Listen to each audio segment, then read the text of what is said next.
Good afternoon. It is currently October 15th. Hope everyone is having a fantastic day today. We're going to start this video off by taking a look at the latest water vapor imagery, and this is going to kind of show us the environment that these two storm systems that we're going to be taking a look at have to play in. And I'm going to start this video off by saying right now, not too much has changed since the last video. I will say that the invest down here in the Southern Caribbean, Yucatan Peninsula, has been upgraded by the National Weather Service to a 30% chance now of development within the next 7 days. But I don't really want to focus too much on this one anymore because this one is most likely not going to impact the United States in any what way or form.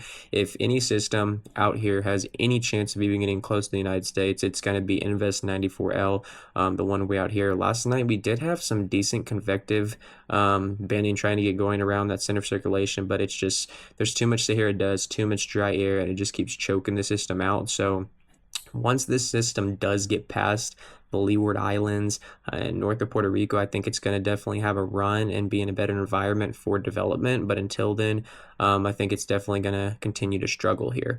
But without further ado, let's go ahead and dive into some of the latest models and details and see what they have to show. Alrighty, diving over to Invest 94L model track guidance.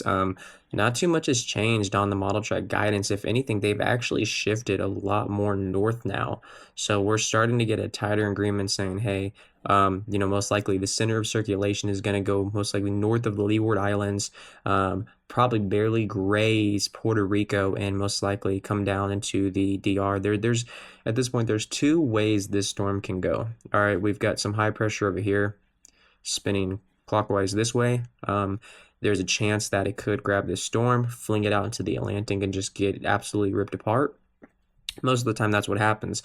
Worst case scenario, this thing ends up coming into the Caribbean because the Caribbean is still it's a very favorable environment still. So this thing would definitely thrive in the Caribbean from there. We're not 100% sure where it's going to go at that point. Like I said, that's beyond 7 days out almost at this point. So is there a possibility at that point it could come to the United States?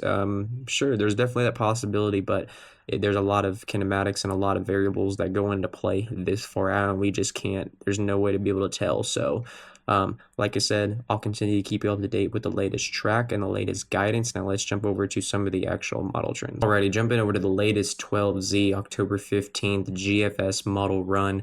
This is going to kind of give us an idea of potentially what the GFS model specifically thinks is going to happen with these two areas. And you can see by pretty much Thursday tomorrow, I think there's going to be a low pressure down here.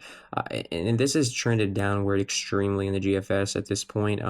It started out showing a potentially a major hurricane going to the US, then a major hurricane going down here, and now it's, we're Friday, really not showing nothing, just kind of stalls out, brings a lot of rain down here to the Southern Caribbean. And what's interesting enough is that the latest, like, 4 GFS runs has consistently now showed nothing developing from our Invest 94L. Nothing. So that's interesting. That's going to be something we have to watch, see if that trend continues. That would be good, obviously, for people that live in Florida over here. If it potentially got into the Caribbean, there would be a potential that it could curve back up to the United States, depending on the placement of the ridging and troughs coming down. But let's go ahead, jump over, and see what the ensembles have to show. Alrighty, jumping over to the latest GEFS ensemble model run 12Z October 15. This is pretty much going to show us a whole bunch of different models and what they think is going to happen with these two systems.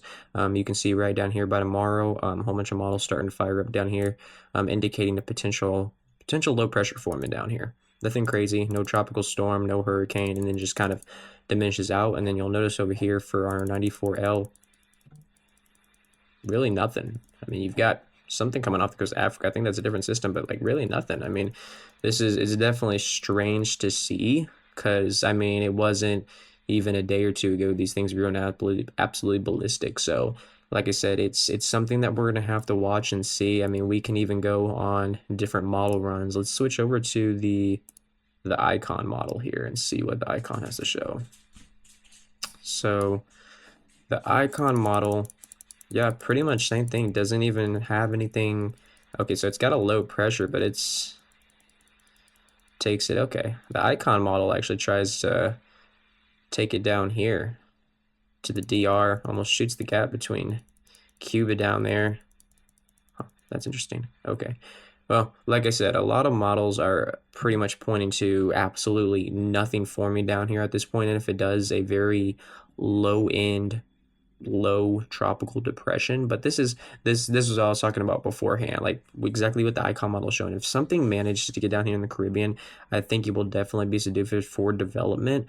As far as the Gulf of Mexico, there is a lot of shear there right now. There is a lot of dry air, which, you know, by it's being 7 days out, we still don't know if that's going to be present. So trying to forecast a system and saying, hey, it's going to be in a good environment over here just because it's coming to the U.S. doesn't mean necessarily that it would impact the U.S. as a hurricane or anything major, just due to the conditions in the Gulf or the conditions around that being area at that time. So lots of variables, lots of kinematics, and still a lot of time to figure things out. So without further ado, let's go ahead and dive into some of the latest model track guidance for the trough injections. Alrighty, jumping over to our wind speed with height, this is going to kind of give us an idea of the environment and like the wind direction with shear in the upper atmosphere.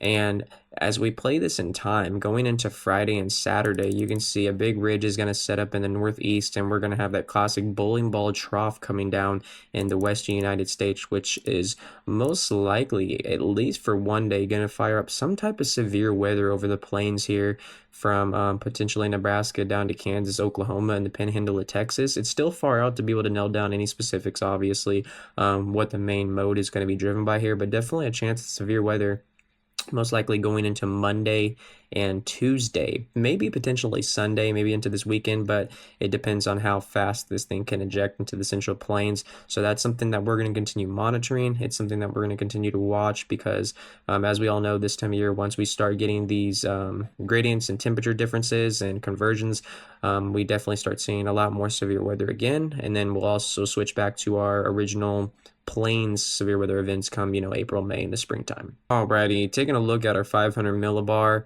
anomalies, this is going to kind of show us kind of the same thing, but just paint the picture a little bit different. You can see going into the weekend, you can see this ridging setting up in the northeastern United States. We've got our bowling ball trough coming over the Rocky Mountains, and like I said, this is going to potentially spark some severe weather wherever there is divergence, wherever these two entities meet, basically.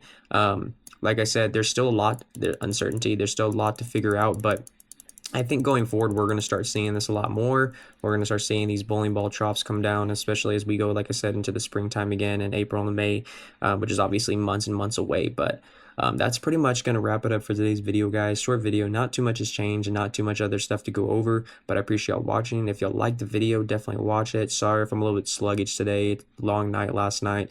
Didn't get to sleep almost until like 5 in the morning. But like I said, I'm here for y'all. I'm doing my best to keep y'all up to date. So if y'all have any questions, comments, or concerns, definitely drop them below, and I'll see y'all in the next video.